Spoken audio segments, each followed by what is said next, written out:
Hello students, welcome to our YouTube channel your BSc guide. आज के इस video में हम बीएससी 4th सेमेस्टर फिजिक्स का यूनिट नंबर 1 पढ़ रहे थे, जिसका नाम है रिलेटिविटी एक्सपेरिमेंटल बैकग्राउंड।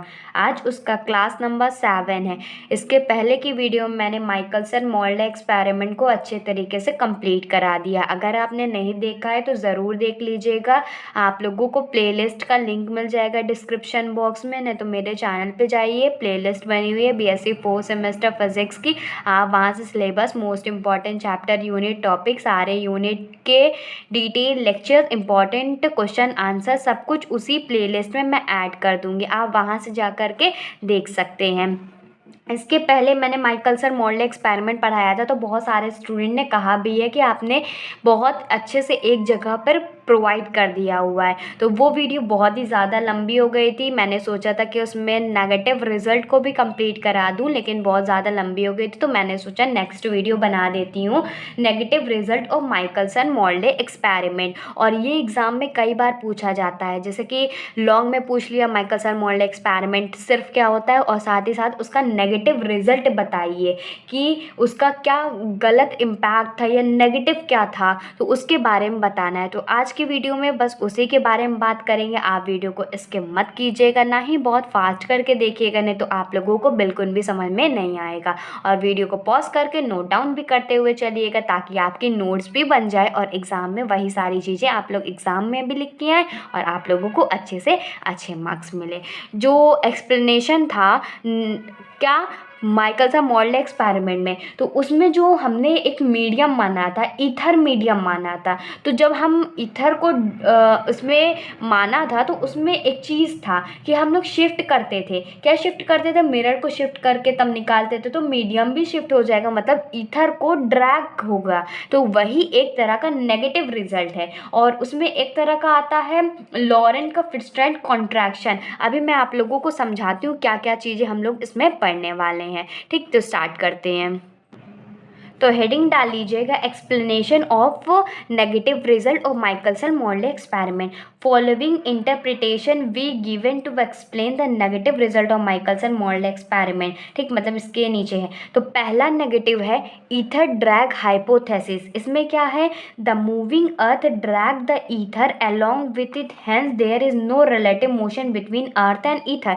मतलब जैसे कि अर्थ मूव हो रही थी, तो उसके साथ साथ उसको ईथर को भी, मतलब उसके मीडियम को भी मूव करना पड़ रहा था। और हमने लास्ट में देखा तो कोई भी उसमें ज़ीरो जो आया, रिलेटिव मोशन ज़ीरो आया। तो ये पहला उसका नेगेटिव रिजल्ट था।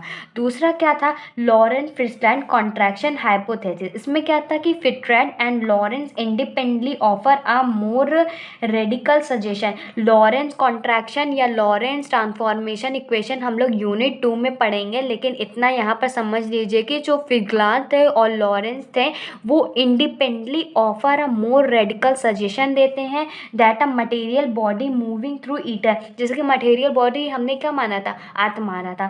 वो हमारे ईथर के साथ मूव कर रही है, तो इस कॉन्ट्रैक्टेड वो फैलाव के साथ मूव करेगी। ठीक, इन the direction of the motion, उसी डायरेक्शन ऑफ मोशन में। और कितना फैलाव होगा? वो 1 - v² डिवाइडेड बाई c²। इसको मैंने अच्छे से बताया हुआ, इतने गैप में वो मूव करेगी। Thus the length l in the direction of motion is shortly by, जो l होगा, लेंथ होगी उसकी उस डायरेक्शन ऑफ मोशन की, उसको निकालेंगे l अंडर रूट में v² - c²। मतलब वही उससे, इससे ही ड्रैग वाले में से ही इसमें लेंथ का मल्टीप्लिकेशन कर लेंगे। ठीक, it would equalize the time t1 and t2। मतलब ये दोनों टाइम t1 और टाइम t2 को इक्वलाइज कर देगा माइकलसन मोल्डे एक्सपेरिमेंट में।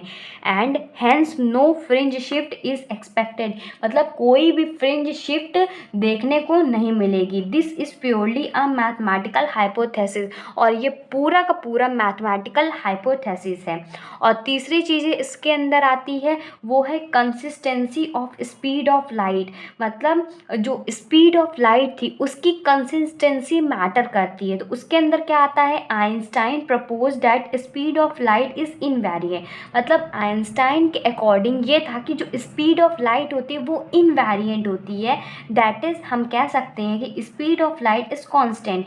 स्पीड ऑफ लाइट कांस्टेंट है and it does not depend on the speed of source, observer और मीडियम, ये किसके ऊपर डिपेंड नहीं करती, स्पीड ऑफ सोर्स के ऊपर डिपेंड नहीं करती, ऑब्जर्वर या मीडियम के ऊपर डिपेंड नहीं करती, वो इंडिपेंडेंट होती है।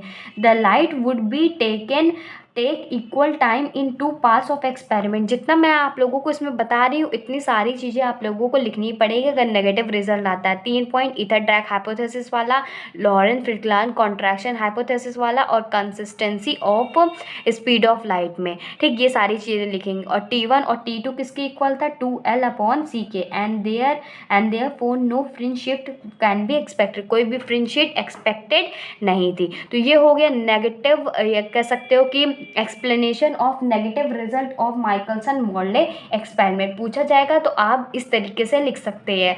अब छोटा सा टॉपिक एक और बचा हुआ है तो उसको कंप्लीट करा देते हैं, फिर नेक्स्ट वीडियो में आप लोगों को स्पेशल थ्योरी ऑफ रिलेटिविटी पढ़ा दूंगी। उसके पोस्टुलेट्स हैं, काफ़ी ज़्यादा इंपॉर्टेंट है, अगर पूछ सकता है तो लॉन्ग में शॉर्ट में पूछा जाएगा। लेकिन एक और टॉपिक इसमें बचा हुआ है कि फिक्टिशियस फोर्स पूछ सकता है या फिक्टिशियस या सेंट्रीफ्यूगल फोर्स पूछ सकता है, ठीक, तो इसको देखते हैं। अब नेक्स्ट हेडिंग डालिएगा फिक्टिशियस फोर्स या सेंट्रीफ्यूगल फोर्स, ठीक, ये शॉर्ट में पूछा जाता है तो मैं सोच रही हूँ कि इसको भी करा दूँ, कहीं भी आपका एक भी टॉपिक छूटा ना रहे, ठीक। तो it is an imaginary force, ये एक तरह का इमेजनरी फोर्स है, मतलब जिसे हम इमेजिन करते हैं।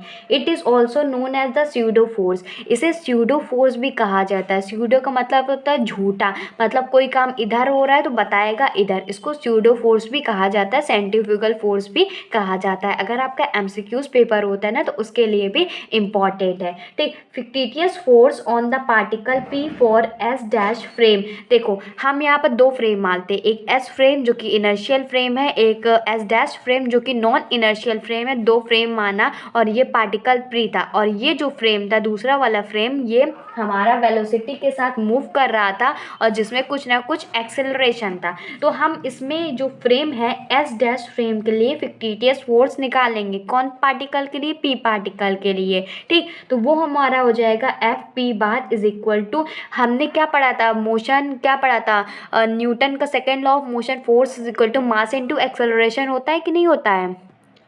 तो यहाँ पर इसका यूज़ करेंगे तो एफ पी बार पी पॉइंट के लिए निकाल रहे हैं, इसीलिए ये क्या हो जाएगा, ये नेगेटिव में होगा, ठीक, minus mass into acceleration not, acceleration not से मूव कर रहा है तो ये माइनस एम हो जाएगा। एक्सेलरेशन क्या निकालता था, अगर हम वेलोसिटी का डिफ्रेंशिएशन करते थे तभी तो एक्सेलरेशन निकालता था, मतलब v अपॉन टी हो जाएगा, ठीक। अब इसमें क्या करेंगे, r से मल्टीप्लाई और r से डिवाइड कर देंगे। r क्या है, हमारा डिस्प्लेसमेंट है, तो हमारे पास बन जाएगा minus M V by R into R by T भी लिख सकते हैं, मतलब v को r के साथ कर दिया और r को t के साथ कर दिया। इसलिए कर रहे हैं क्योंकि जो ये हो जाएगा m और ये v और v square divided by r। अभी आप लोग समझ रहे होंगे कि एक वी स्क्वायर कहाँ से हो गया, डिस्टेंस अपॉन टाइम क्या होता है, आर क्या है, डिस्टेंस है, मतलब डिस्प्लेसमेंट है, और डिस्प्लेसमेंट अपॉन टाइम क्या होता है, वेलोसिटी ही तो होता है। तो यहाँ से क्या हो गया, इसकी जगह पे वी रख दिया और ये हो गया एम और ये वी और V square divided by R हो गया होगा। किसी भी तरह का कोई भी डाउट मेरे चैनल पे नहीं होने वाला है, ठीक। आप लोग अच्छे से पढ़िए, अच्छे से मार्क्स आए आप लोगों के, सब कुछ अच्छे से कंप्लीट हो जाए। फिर आगे देखते हैं, if particle p of mass m, अगर मान लेते हैं जो पार्टिकल p है जिसका मास m है वो एक्सेलरेशन a नॉट या कह सकते हो ए आई से हमारा मूव कर रहा है, ठीक, in inertial frame for s frame के लिए। अभी हमने s डैश फ्रेम के लिए फिक्टिशियस फोर्स निकाला था और दूसरा अब हमें s के लिए s फ्रेम के लिए चाहिए। तो force is equal to mass into acceleration होता है, जबकि एस फ्रेम के लिए ए नॉट था, मतलब एस डैश फ्रेम के लिए ए नॉट था, अब एस फ्रेम के लिए क्या है, वो है ए आई, ठीक। तो यहाँ से टोटल फोर्स निकल के आएगा, फोर्स वाला ये एफ वाला प्लस एफ पी वाला, तो टोटल फोर्स निकालेंगे, आगे देखते हैं। टोटल फोर्स क्या हो जाएगा, जो F वाला है एम ए आई में प्लस कर देंगे और एफ पी वाला तो वो कितना था, माइनस एम ए नॉट था। इसको F टोटल निकालेंगे तो M कॉमन ले लेंगे, ए आई इसमें से आ जाएगा और ये ए नॉट हो जाएगा। F टोटल निकालेंगे तो ए आई माइनस ए नॉट को हमने ए एक्सेलरेशन मान लिया, वो हो जाएगा F इंटू ए, मतलब फोर्स टोटल हमारे पास निकल के आया इतना। अब एक एग्जाम्पल के थ्रू समझाती हूँ, जैसे कि considered a particle of mass m। हम मान लेते कोई एक पार्टिकल है जिसका मास m है, एट रेस्ट, वो रेस्ट पे रुका हुआ है, inside a lift falling freely, lift के अंदर, और वो लिफ्ट मूव कर रही है, मतलब ऊपर से नीचे आ रही है, अंडर ग्रेविटी, ग्रेविटी उसमें लग रही है। देखिए हमारे पास ये लिफ्ट है और इसमें एक पार्टिकल रखा हुआ है, तो ये नीचे आ रही है, ऊपर से नीचे आ रही है, तो फोर्स क्या हो जाएगा, mg हो जाएगा। और इसमें ऊपर की तरफ भी फोर्स लगेगा तो माइनस mg लगेगा, लेकिन लिफ्ट क्या आ रही है, इसके साथ आ रही है, ठीक। तो ऊपर की तरफ जो लगेगा वो माइनस mg, पार्टिकल का मास इंटू ग्रेविटेशन, ये लगेगा कि नहीं लगेगा, आप लोगों ने क्लास 12th में अच्छे से पढ़ा होगा इसके बारे में, ठीक। जैसे कोई ऑब्जेक्ट रखा होता है तो वो लिफ्ट के साथ आ रहा होता है तो मूव करता है, तो वही चीज़ें हैं। तो उसमें मास इंटू ग्रेविटेशनल फोर्स लगेगा, क्योंकि लिफ्ट नीचे की तरफ आ रही है और उसका नेगेटिव ऊपर की तरफ जा रहा है, तो माइनस एफ इंटू जी हो जाएगा, ठीक। Under gravity, then the fictitious force acting on it, इसमें जो फोर्स लगे वाला है fictitious फोर्स होगा वो एफ पी हो जाएगा, वो माइनस एम जी होगा, माइनस एम जी होगा। The real force on particle, जो रियल फोर्स लग रहा है पार्टिकल पे, वो F is equal to M G हो जाएगा। लेकिन इसका रिजल्टेंट निकालेंगे तो एफ और एफ पी को ऐड कर देंगे तो एम माइनस एम जी, मतलब जो इसमें फोर्स लगने वाला है वो हमारा ज़ीरो हो जाएगा। ये छोटा सा एक टॉपिक था जो कि मैंने सोचा कि इसको कंप्लीट करा देती हूँ ताकि आप लोगों का कोई भी टॉपिक छूट ना सके। आप लोग इसको वीडियो को पॉज करके सब चीज़ नोट डाउन करते हुए चलिएगा, एग्ज़ाम के लिए सारी चीज़ें इंपॉर्टेंट है, ठीक। और आप लोगों को इस वीडियो में 50 लाइक्स, कितने, 50 लाइक्स और 50 कमेंट करना है, ताकि मैं आप लोगों को नेक्स्ट वीडियो जल्दी से जल्दी प्रोवाइड कर सकूं। और आप लोग ज़्यादा से ज़्यादा वीडियो को शेयर कीजिए ताकि और भी बच्चों की हेल्प हो सके, वो अच्छे से पढ़ सके। और मेरी जो वीडियो होती है शाम को 6 बजे और रात में 8 बजे आती है, दोनों टाइमिंग पे आप लोगों को वीडियो मिल जाएगी। जैसे ही एग्ज़ाम क्लोज आ रहा है तो मैं आप लोगों को बहुत दुगनी मेहनत से पढ़ाने वाली हूँ, लेकिन उसके लिए आप लोगों को मुझे सपोर्ट करना पड़ेगा, ठीक। आप जल्दी से जल्दी 50 लाइक्स करवा दीजिए इस वीडियो में और 50 कमेंट करना है आप लोगों को वीडियो कैसी लगती है कैसी नहीं लगती है। और अगर आप इसके नोट चाहते हैं तो टेलीग्राम इंस्टॉल कर लीजिए प्ले स्टोर से, अपनी आईडी बना लीजिए, देन सर्च कीजिए योर बीएससी गाइड, आप लोगों को चैनल मिल जाएगा, उस पर भी ज्वाइन हो जाएगा, उसमें सारी अपडेट्स नोट्स वगैरह देती रहती हूँ। मिलते हैं अपने अगली वीडियो में, goodbye and stay safe.